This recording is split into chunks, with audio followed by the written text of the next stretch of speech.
दूसरे सूबों से निकाले गए गैर कानूनी अफगान मुहाजिरीन की वापसी में केपी हुकूमत रुकावट बन गई। खैबर पख्तूनख्वा में मौजूद अफगान मुहाजिरीन की वापसी सुस्त रवि का शिकार है। ऐसा क्यों है, इस सारे मामले पर बात करते हैं सीनियर सहाफ़ी अहमद मंसूर से।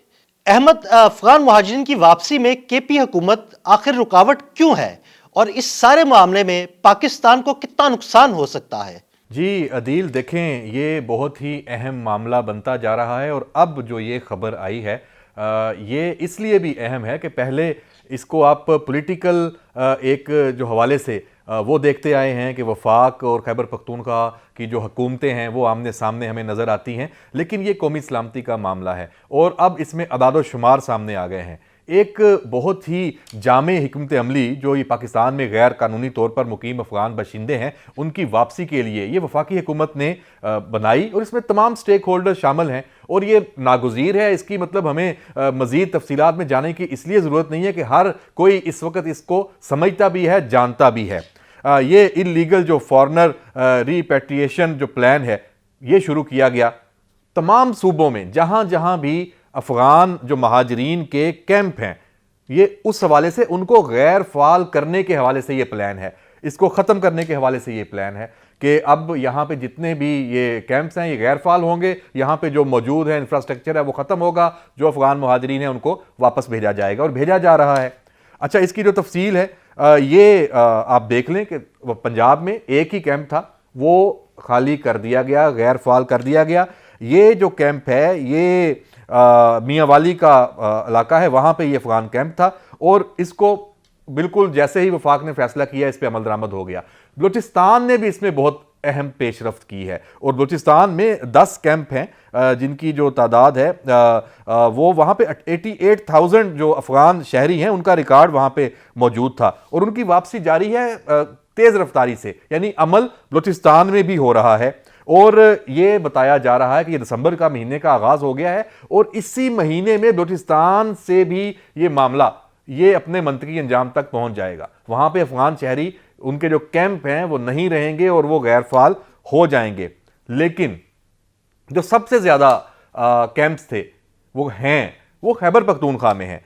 उनकी जो तादाद है वो 43 है जो खैबर पख्तूनख्वा में है और ये जो डी नोटिफिकेशन का जो अमल है इन तमाम कैंपों की ये 25 सितंबर से लेके 15 अक्टूबर तक 3 जो मराहल हैं उसमें ये हुआ, इसको मुकम्मल किया गया और ये फेज़ 3 है, इसका ये अब नफाज है जिसमें ये मजमूई तौर पे 54 जो अफ़गान महाजर कैंप हैं उनको कानूनी तौर पर गैर फ़ाल करार दिया गया है। अब खैबर पख्तूनख्वा की जो सूरत हाल है ये बड़ी तशवीशनाक है। ये मतलब किसी कोताही की वजह से नहीं है, सूबाई हुकूमत रुकावट बनी है इन कैंपों को ख़त्म ना करने में। और आप देखें वहाँ के जो वज़ीर आला हैं सुहेल आफरीदी और पीटीआई की जो हुकूमत है उससे पहले भी बड़े बयानात आते रहे हैं और तो और सहूलतकारी तो दहशत गर्दों की भी वापस जो उनको बसाए जाने की होती रही है। जो टीटीपी के लोग थे वो तो चले एक अलहदा चैप्टर है। ये अब अफ़गान जो महाजरीन हैं, जो अफ़गान शहरी हैं, अब खैबर पख्तूनख्वा में आए दिन दहशत गर्दी के वाक़यात हो रहे हैं और हर दूसरे वाक़े में, बल्कि हर वाक़े में जो दहशत गर्द हैं, जो खुदकुश हमला आवर हैं, जो ख्वारिज हैं, वो अफ़गान शहरी निकलते हैं। वो पेशावर में आप देखें कि वहाँ पे जो फेडरल जो कांस्टेबलरी का जो हेडक्वार्टर है वहाँ पे सदर पेशावर का इलाका, वहाँ पे हमला हुआ। तीनों जो दहशत गर्द थे, खुदकुश या जो हमला आवर थे, जो मारे गए, वो अफ़गान शहरी थे।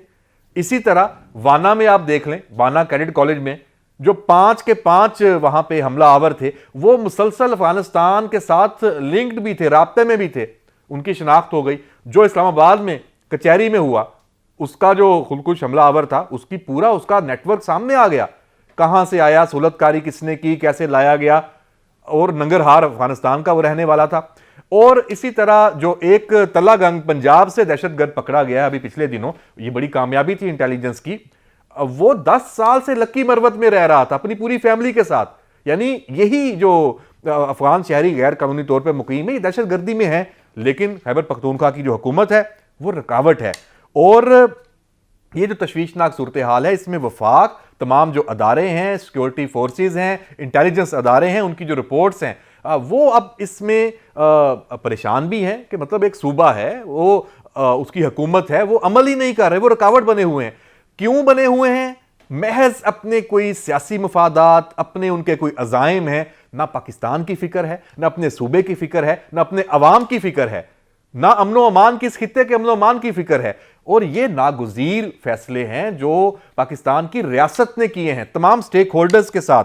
और अभी तक ये जो 43 जिनको डी नोटिफाई किया गया अफगान कैंप, उनमें से सिर्फ 2 कैंप हैं जिनको मुकम्मल क्लियर किया गया है, और बाकी तमाम कैंप यानी 41 कैंप खैबर पख्तूनख्वा में वो मुकम्मल तौर पे फाल हैं।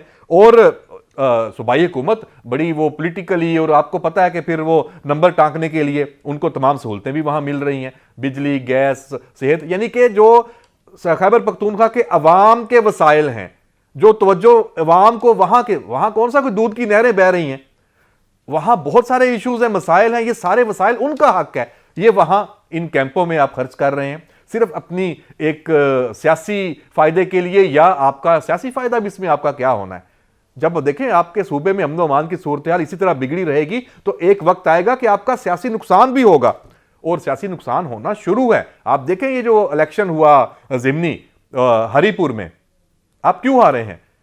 सूबे के अवाम हैं, उन्होंने ये एक तरह से इजहार करना शुरू कर दिया है कि आपकी जो पॉलिसीज हैं वो अब अवाम में उनको पजीराई नहीं है। अवाम जान चुके हैं, समझ चुके हैं कि भाई आपके अजाइम ही कुछ और हैं, और महदूद जो वसाइल हैं सूबे के, उस पर आप मजीद बोझ डाल के बैठे हुए हैं, और कानून की जो कमज़ोर गिरफ्त है वो भी। फिर जो ये तीरा का इलाका है, वादी तीरा का, वो आप जानते हैं कि वो जो दहशतगर्द हमलावर होते हैं खैबर पख्तूनख्वा में और मुल्क के दूसरे हिस्सों में, वो ये रूट इस्तेमाल करते हैं। और ये कोई नया नहीं है, माजी में भी यहां तीरा में यही अफगानिस्तान से तीरा, वहां पे उनको सहूलतकारी मिलती थी, और आगे फिर चूंकि अफगान शहरी बड़ी तादाद में है, उनमें ये छुप जाते हैं, शनाख्त मुश्किल हो जाती है। तो जब तक ये अफगान शहरी गैर कानूनी तौर पर पाकिस्तान में मौजूद हैं, ये यहां से नहीं निकलेंगे, ये मसला हल नहीं होना। और जो ये वफाकी हुकूमत की हदायत हैं, ये सूबा उस पर जो सूबाई हुकूमत है खैबर पख्तूनख्वा की, ये अमल दरामद करने में मुकम्मल तौर पे नाकाम है। और ये अब इनको मेरा ख्याल है कि मैसेज चला गया है कि ये सूरत हाल बर्दाश्त नहीं होगी, आपको हर कीमत पे हर सूरत में अमल करना होगा। नहीं करेंगे, इसीलिए फिर गवर्नर राज की मजबूरन बातें हो रही हैं। ये एक अलहदा बहस है कि गवर्नर राज लगना चाहिए नहीं लगना चाहिए। अमूमी तौर पे गवर्नर राज का कोई इतना पॉलिटिकल फायदा नहीं होता हुकूमत वक्त को और वफाक को खास तौर पे, लेकिन जब हालात इस नहज पे चले जाएं और सूबाई हुकूमत ताउन करने पे तैयार ना हो, तो अदील साहब आप बताएं कि फिर ऑप्शन क्या है।